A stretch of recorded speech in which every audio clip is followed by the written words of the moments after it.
I was standing at the bustling JFK airport, trying to keep my cool while juggling two brightly colored carry-on bags and an overpriced airport latte.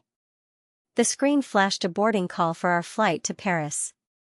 I took a deep, shaky breath, half from excitement and half from the nervous energy that had been gnawing at me ever since Mom's enigmatic phone call the night before.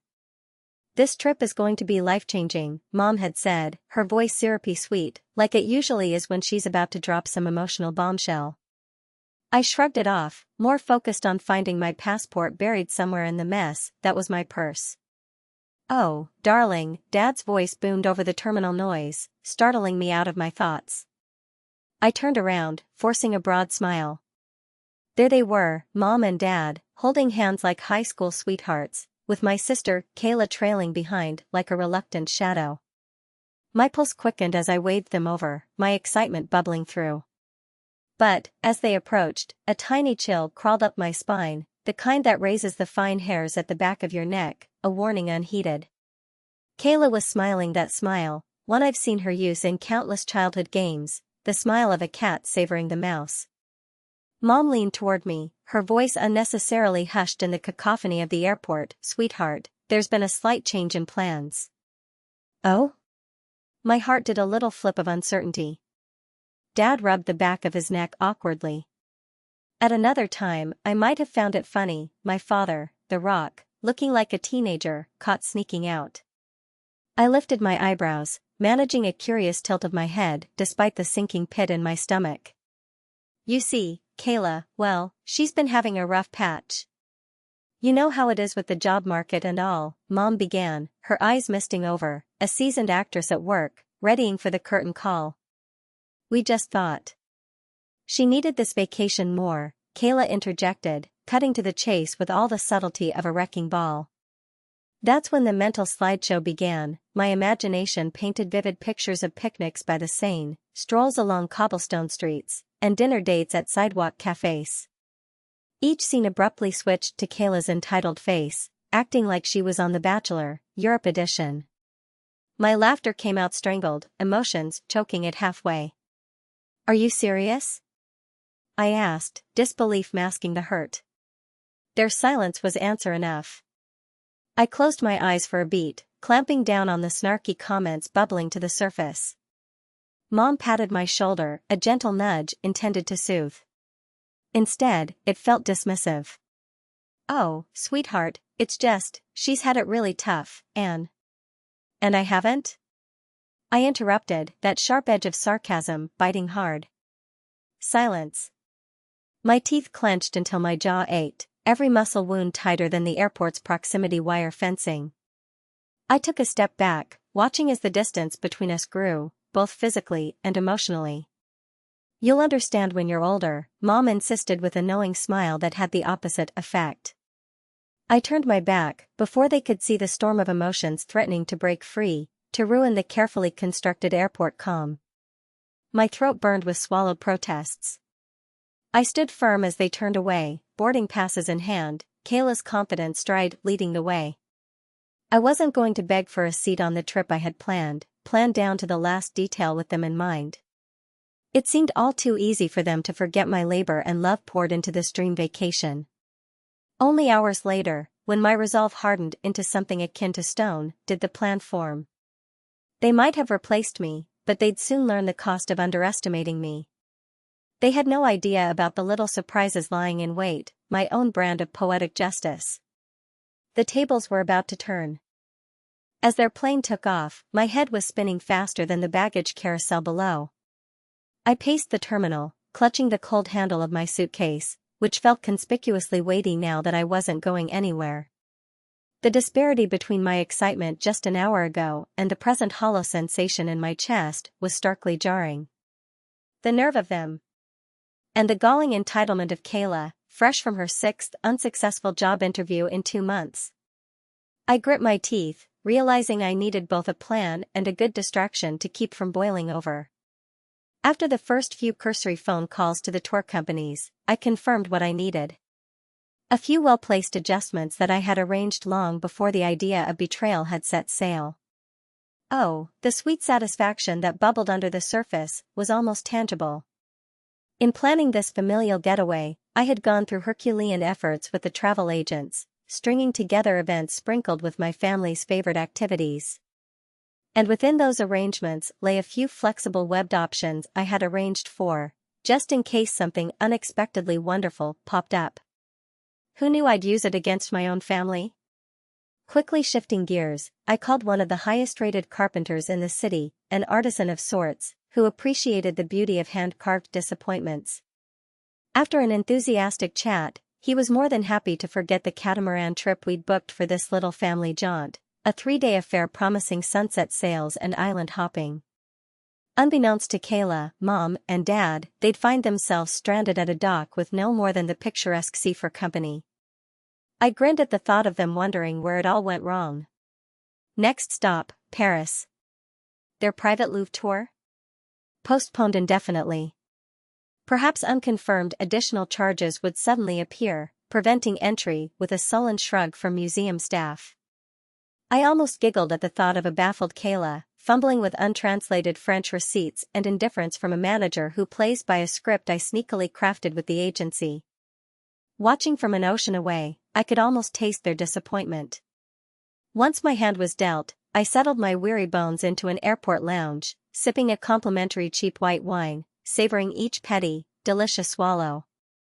My thoughts flitted across the tactics of damage control, making sure my emotional bombshells would strike with precision. I thought fondly then, not of the dream trip, but of my parents scratching their heads over altered dinner reservations they wouldn't be able to change back, each shift a testament to their daughter's foresight and unspoken rebellion. The local florist who'd been eager to help me build my elaborate scavenger hunt across Montmartre would now guide them on what I had cheekily dubbed the wrong left turn walk, taking them nowhere spectacular. Only an email would reveal the detour's delight later, once they had time to stew in confusion. While I moved ambivalently between humor and angst, doubt occasionally nagged at me, is this revenge truly fitting the crime? I dismissed the notion. After what they'd pulled, a set of unexpected hiccups seemed almost benign. Time would tell how harmonious their 7 days of unexpected travel adventures might prove, as every minute of my revenge fell into place. As the dwindling groups of travelers thinned around me, my phone vibrated, buzzing with a particularly juicy text message from the reschedule-loving assistant back in Paris. Fewer than 3 hours post-landing, she reported, Kayla's tirade had featured words that would shrivel the ears of any eavesdropper within a mile radius. And I savored that, too, the sweet, ironic effects of the life-changing vacation they had so unceremoniously chosen to exclude me from. Fate, it seemed, had a delightful sense of humor. And ultimately, the scales of justice tilted ever so gratifyingly in my favor as I saw fit to press further. The game, I realized, had only just begun. As the sun dipped beneath the New York skyline, casting long shadows across the tarmac, I found myself leaning into the thrill of the chess game I'd set into motion. I wasn't surprised by the rush of satisfaction as the first reports began to trickle in from my accomplice, Desiree, the concierge at their Paris hotel, whose loyalty I had secured with a discreet Venmo transaction. It turns out, my family's evening dinner at the Eiffel Tower, a prime reservation I agonizingly secured months in advance, had become the epicenter of chaos. My undercover operator detailed in rapid-fire texts how the restaurant had suddenly been overbooked and, wouldn't you know it, the Gregory family had found themselves just one name too far down the list. The French manager, with a vicarious interest, had played his part well, offering a fake apology as he reaffirmed, with a thick accent nearly too delicious for words, "Zir must have been a mistake."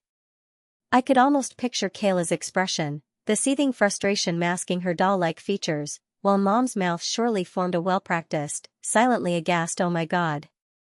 Meanwhile, Dad likely had a quiet, simmering storm brewing beneath his calm facade that only those who knew him well could detect. While I waited for the next scene of disappointment to unfold, I decided that some proactive, albeit passive, confrontation was necessary.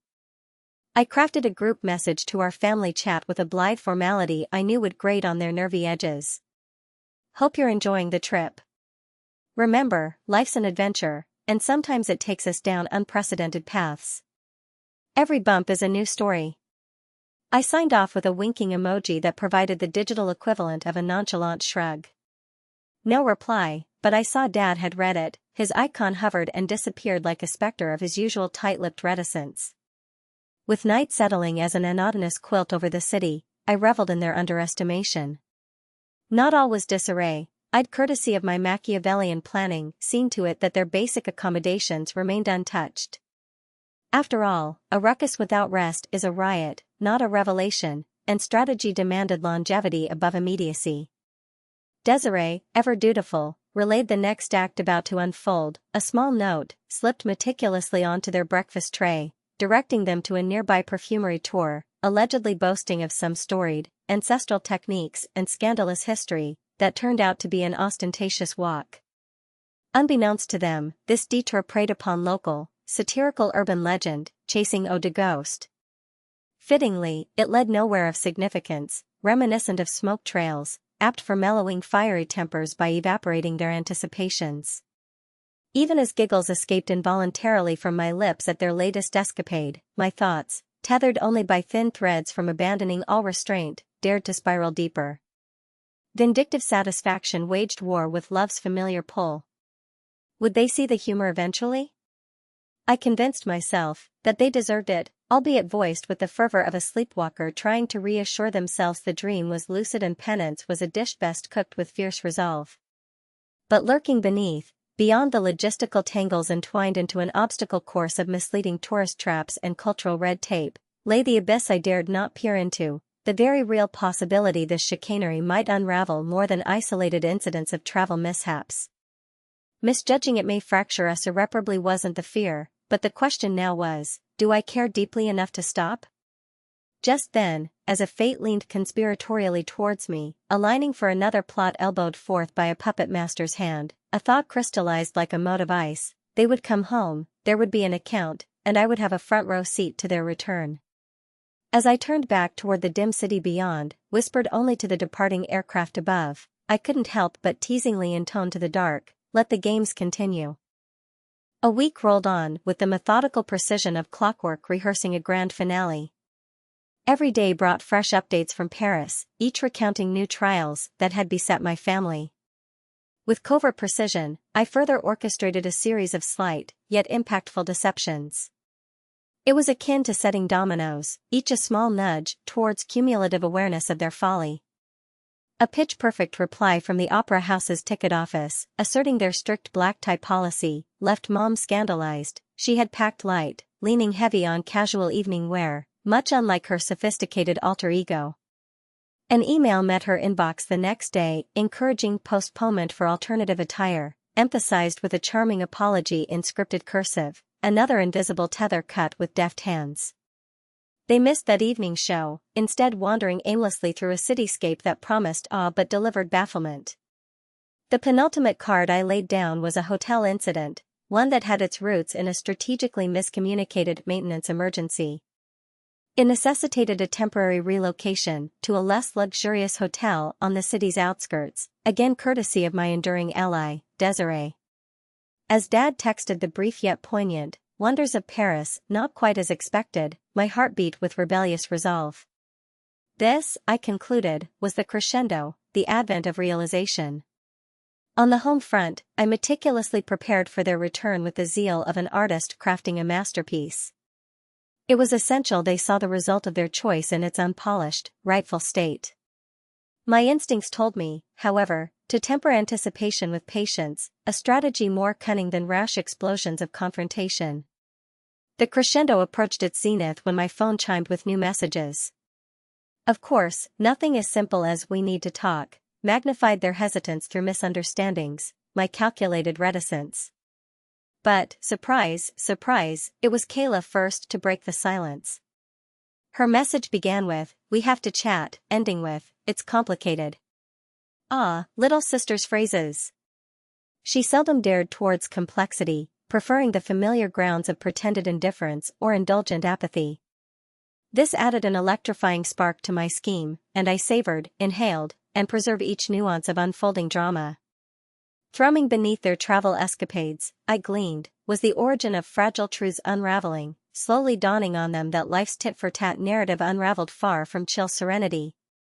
When the final report trickled into my inbox from Desiree, I savored every word. They had cut their trip short, citing exhaustion. Paris, in retrospect, held a mirrored reflection they could only view through distorted clarity. As I closed my laptop, I felt a wash of contentment, a dazzling kaleidoscope of validation and triumph. Could it all conclude so effortlessly? Every carefully crafted stroke fulfilling the unspoken wishes, the wish that they had allowed me to share? The logical course of action had shown its hand, but wasn't there pleasure? I pondered the notion, grinning the devil's grin at this FBI-level scrimmage. Time ticked away as they boarded the plane home. And, nestled in the quietude that distilled from frisson to contemplation, I realized the climax had drawn near. A chess maneuver via text sprung to mind, set strategically on a bedrock of emotional leverage. And such was the breathless conclusiveness I set upon mere hours before their arrival, in print, to ensure no confusion, just in case the wide-eyed reality hadn't yet wholly sunken in. My words ghosted across their devices, black and white testament to sweet vengeance. Hope you've learned what I can achieve when pushed aside. Welcome home. The highest note held, ready to ring truth across the next stage, their return. As the airport lay shadowed in the early evening sun, preparing once again for their steps, I knew, Act 1 had ended, but the opera was far from over. The morning of their return was painted with an uneasy calm, the kind pregnant with expectations that teetered between confrontation and reconciliation. I spent those quiet hours replaying every moment of orchestrated chaos in my head. Would they come home ready to acknowledge their misstep, or would their denial bind them together against me, a united front of familial dismay? The sound of car tires crunching the gravel outside my window snapped me out of my reverie. I peered through the curtains to catch a glimpse of the familiar SUV rolling to a stop.